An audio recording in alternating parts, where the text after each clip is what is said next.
පහ ද්‍රාව පීඩනය. දැන් ද්‍රවයක පීඩනය ඇතිවන්නේ කෙසේද කියන ප්‍රශ්නය මතුවෙනවා. ඒ කියන්නේ අපි නිසල ද්‍රවයක් ගත්තහම මෙන්න මෙහෙම බඳුනක දාලා තියෙනවයි කියලා හිතන්න. දැන් අපට මෙන්න මේතන පීඩනය ගැන කතා කරන්න ඕනේ. ඔතන පීඩනය හැදෙන්නේ කොහොමද? ඒකට බලයක් ඕනේ. පීඩනයක් හැදෙන්න නම් බලයක් ඕනේ. දැන් මෙන්න මේ ගත්තු ස්ථානයේ පීඩනයක් හැදෙන්න කුමන බලයක්ද ක්‍රියාත්මක වෙන්නේ? දැන් මේ සලකන ලද තැනට ඉහළින් ද්‍රවය තියෙනවා. ඒ ද්‍රවයට ස්කන්ධයක් තියෙනවා. ඒ ස්කන්ධයට බරක් තියෙනවා. ඒ කියන්නේ බලයක් තියෙනවා.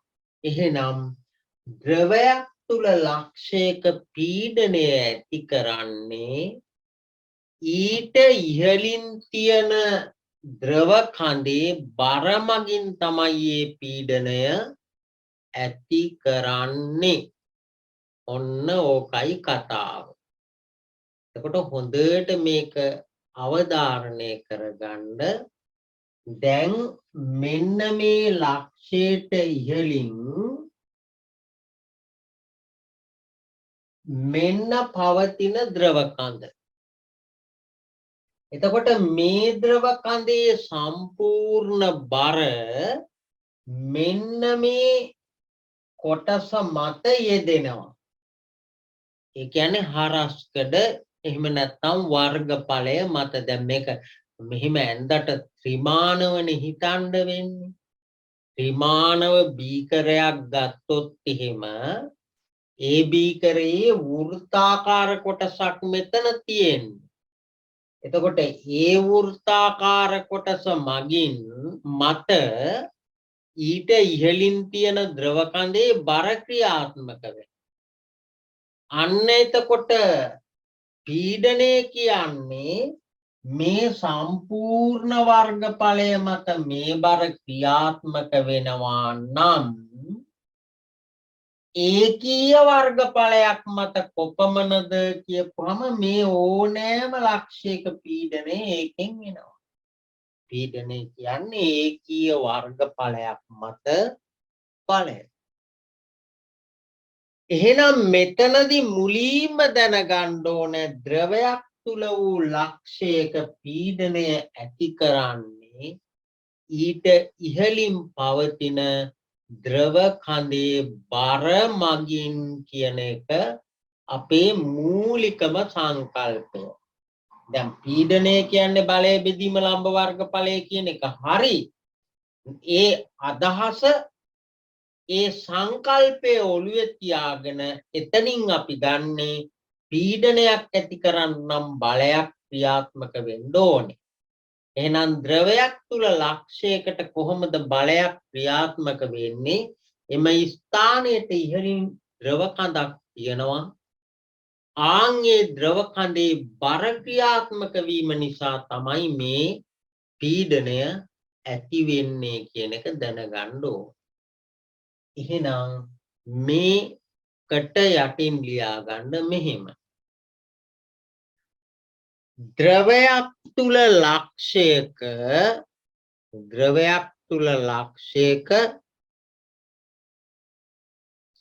පීඩනය ඇති කරන්නේ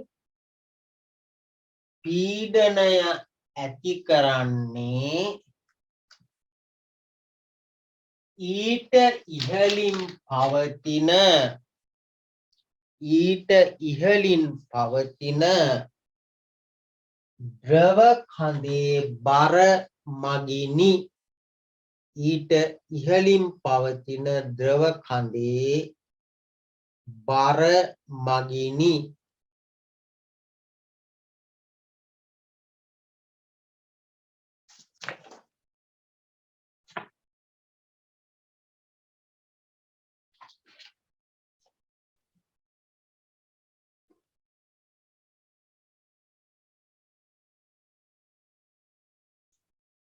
ඊළඟට අපි මෙන්න මේ ද්‍රාව පීඩනය සඳහා ප්‍රකාශනයක් ගන්න පුළුවනි.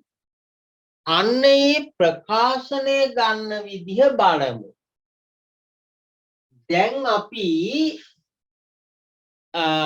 ඒකීය වර්ගඵලයක් මත ක්‍රියා කරන බලය හොයාගන්නයි ඕනි.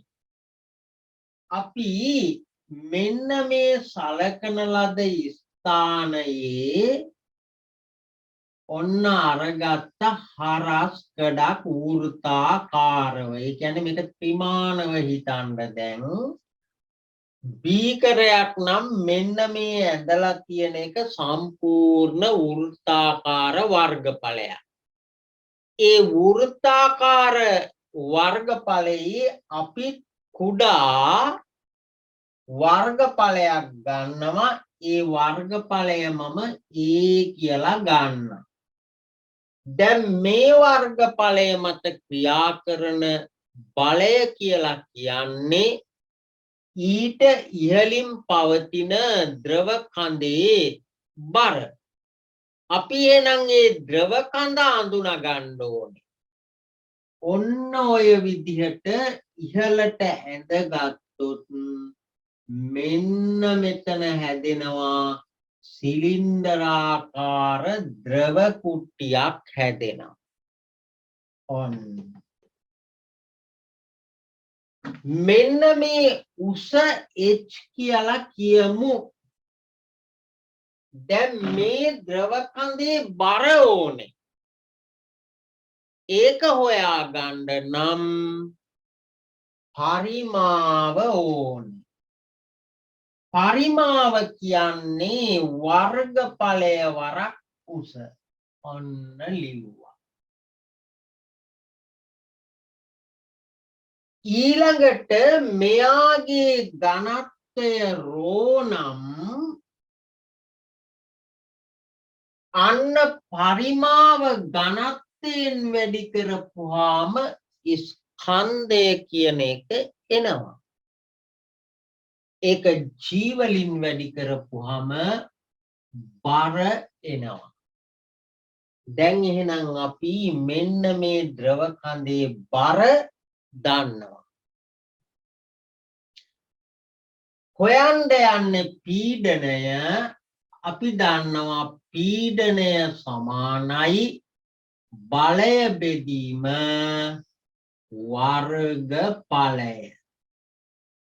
දැන් බලය වෙනුවට එන්නේ බර.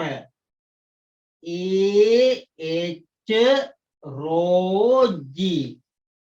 ඔන්න බලය. ඊට පස්සේ අපි දාගත්තේ වර්ගඵලය A කියලා. ඔන්න කැපිලා ගිහිල්ලා ද්‍රාව පීඩනය කියන එක සමානයි H රෝ G කියලා එනවා. ඔන්න ප්‍රකාශ. ඔය ඉතින් කටපාඩම් වෙනවා අවසානය. ඔන්න ඕකට තමයි අපි ද්‍රාව පීඩනය ලබා දෙන ප්‍රකාශනයේ H රෝ G. දැන් මේ සමීකරණයට අනුව ද්‍රාව පීඩනය රඳා පවතින සාධක ගැන කතා කරන්න පුළුවනි.